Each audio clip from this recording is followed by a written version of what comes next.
We left where Holiday killed 3 people at different occasions. So who's next? And what will happen with Bruce after Ivy controlled his mind? In case you missed the part 1, I'll leave the link in the description. And for now, we're gonna continue from where we left in the full recap of Batman The Long Halloween Part 2.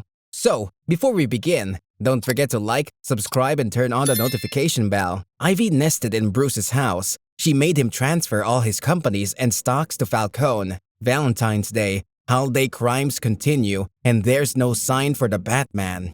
17th March, St. Patrick's Day. Falcone saw his men dead on the sidewalk with Holiday's gun, and there's still no sign for the Batman. April 1st, Ivy's still controlling Bruce and Alfred, but this time, as he's signing the last contract, Catwoman shows up and managed to break her control. I don't know if she knows he's the Batman, but she told him when he asked how did she know, it's not that big of a deal.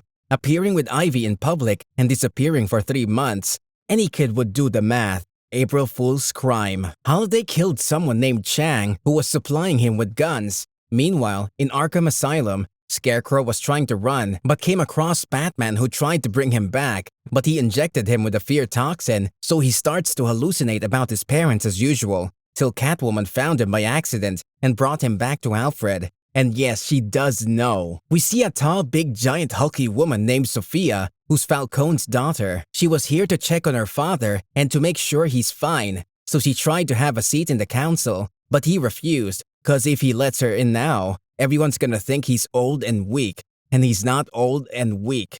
In Father's Day, Maroni's son went to his father to just check on him again and talk about business, but they didn't manage to finish cause Holiday got Maroni. Luigi, his son, tried to catch him but Holiday vanished. Meanwhile, Falcone went to his son's graveyard and met someone, paid him off to do something for him, but luckily, Catwoman was eavesdropping. Luigi went to Dent and told him about his father's last words. He got it as his father wants to join hands with Dent and make peace with the police, but he's here to testify against Falcone and his whole men. But in return, Dent's gotta clear Luigi's name. Dent and his wife with Gordon and the children were in a festival. Falcone shows up and greets all of them except Dent before he points at Harvey. The man he met in the graveyard picked up his gun and tried to kill Dent, but the Catwoman was there to save the day. They took the fight under the berth, so Dent decided to follow them. He asked why he's trying to kill him, but the man replies if he wants him dead, he'll be already. The man hits the Catwoman with a rock behind her neck and ran away. Harvey decided to follow him after he checked on Catwoman. When he tried to catch the man, he suddenly shows up,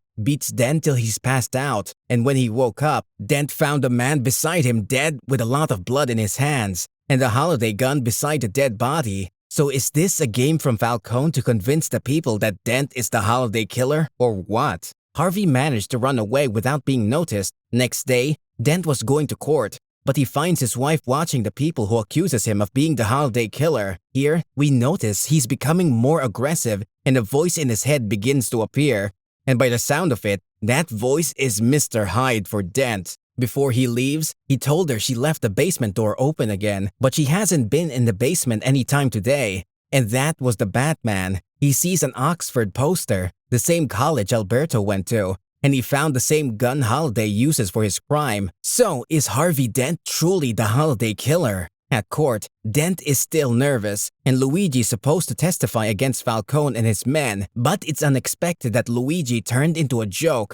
Gordon got a message that the Batman is waiting on the roof. When he went to see him, the Batman shows him the guns he found in Harvey's basement. Turns out, Luigi double-crossed Dent to turn him into a joke to the whole city. Suddenly, he opened a bottle of acid and bore it all on Harvey's face. Dent screams from pain as his life depends on it. Batman and Gordon shows up and called the emergency. At the hospital, his whole face was covered with bandages. Suddenly, he hears someone say, "Idiots, they think it's you." But who is he? Dent knows who he is. The voice told him, "You look tired. Why don't you let me take control?" And after a few minutes, Gordon did not find Harvey anywhere near the hospital. Meanwhile, Falcone was in his birthday party, but his sister reached the party dead in the elevator. Dent, or as we're gonna call him from now on, Two-Face. He was in the sewer to make Solomon help him. Due to his crimes, Luigi was going to prison. Suddenly, the road is blocked. Solomon shows up takes down the guards, and left Luigi for Dent. Gordon threatens Dent not to do anything, but he assured him he's here to thank him for giving him a new look. And for the first time, Two-Face appears as we know him. Two-Face thanked him for a gun, and he knows he gave it to Dent, but he just took it. So if he's not Harvey, then who is he? The holiday killer? Cause they found the guns in his basement. That fact troubled and surprised Two-Face. The guard defeated Solomon and turns out he's the Batman, and that was just a trap from the beginning. Harvey dropped his gun, but someone killed Luigi, and it was the holiday killer. Batman tried to chase him, but Dent screamed with no and stood in front of Batman. So during the miss, Harvey, the killer, and Solomon managed to run away. Gordon and Batman looked at Luigi's body, and now they're back to square one. Harvey Dent is not the holiday killer. It's over a year now, the Halloween after a couple of days. They know Holiday is gonna kill again. Gordon told some cops to watch and protect Gilda. Meanwhile, at the asylum, the guards heard some noise. Soon after, Dent with Solomon breaks in. Batman in Gordon's office trying to figure all out from the beginning. He asked about Dent being an Oxford student, but Gordon told him he graduated from Gotham University. Gordon now believes Harvey is the killer. Well, not actually Harvey, but at least his body. But the Batman thinks there's still something they don't know. He goes to meet Falcone and asked him why Dent wants to kill his son. Falcone pointed a gun at him, but Catwoman shows up and took the gun out of his hand, took the Batman and disappeared. He asked her, why is she obsessed with Falcone? To which she replies, she wants to know who is her mother, and he understood Falcone is her father. Suddenly, they hear and see so many explosions all over the city. All criminals from the asylum run away with Harvey and begin to plant fear once more in the city. Falcone was talking to Sophia when someone told him something is wrong downstairs. Solomon, Two-Face, the Joker, and the Penguin breaks in and killed all the guards.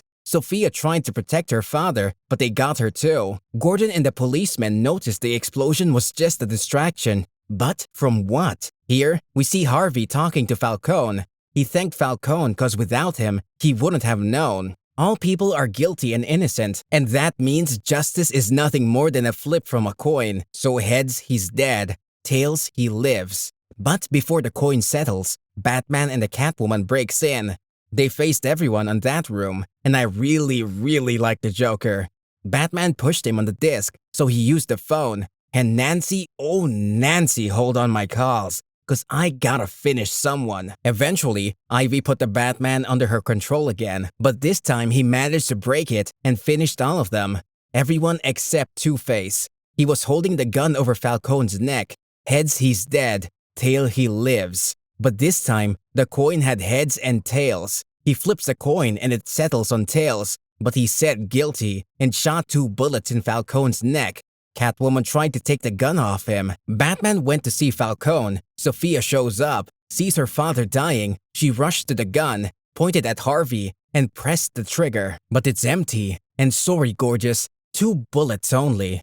She couldn't believe it. She stepped back in shock, and luckily stumbled over one of Ivy's branches and fell from the window. Catwoman tried to save her, but she was too heavy, and Sophia knew that, so eventually, she surrendered to fall to her death. Batman told Falcone, let me help you, but he refused. So the Batman found nothing to say except, all we get is all we take. But do you still believe? To which he replies by yes, I do.